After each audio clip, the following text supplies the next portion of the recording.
The purpose of this sprint review is to review the user stories completed during Sprint 3 and discuss our overall project progress. During Sprint 3, we plan to complete 3 user stories: manage address, learn to generate report with filters, and generate constituent report. So the first user story that we plan to complete was manage address, and we can walk through the acceptance criteria to determine whether this was completed fully.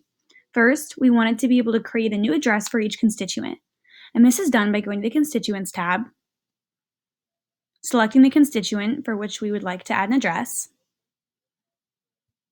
and selecting Related. Here we can select New, and this lets us add a new address for the constituent. Next, we wanted the constituent to have many different addresses, such as work address, mailing address, home address, school address, billing address, etc. And here you can see in this field, you can select multiple different kinds of addresses depending on the type. Next, we wanted to be able to update an address for a constituent, and if the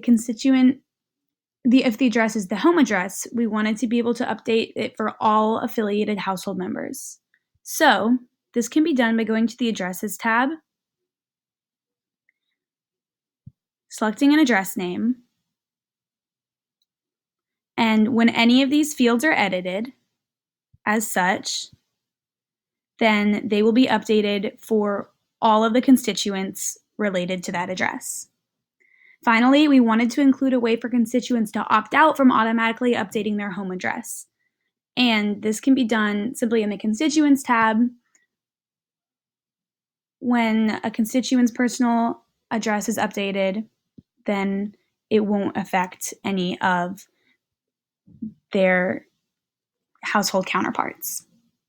So based on these acceptance criteria, we determined that the manage address user story was complete. The next user story that we plan to complete was learn to generate report with filters. And the acceptance criteria for this user story was that each team member understands the basic structure and generation of a report.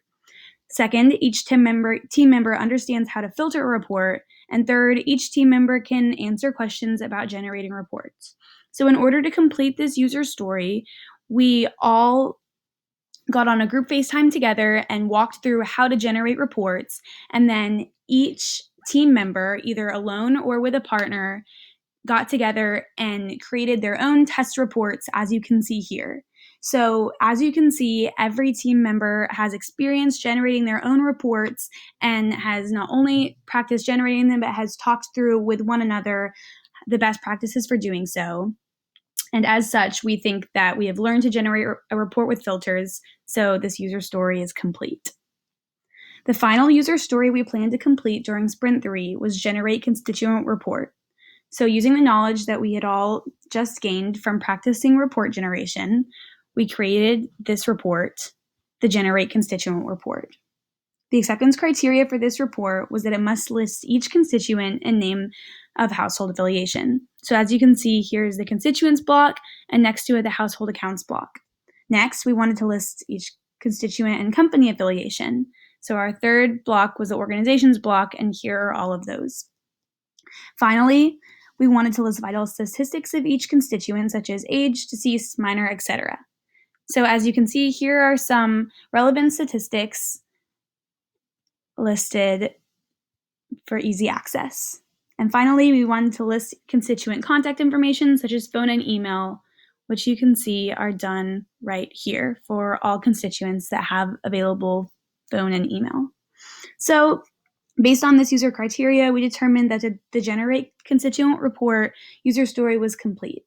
So overall, this means all 3 of the user stories that we wanted to complete for this sprint were completed, and overall, we worked really well together as a team, and we got to share a lot of knowledge during the Generate Report section of this sprint, and everyone was very pleased with how well it came together and that we have completed our final sprint.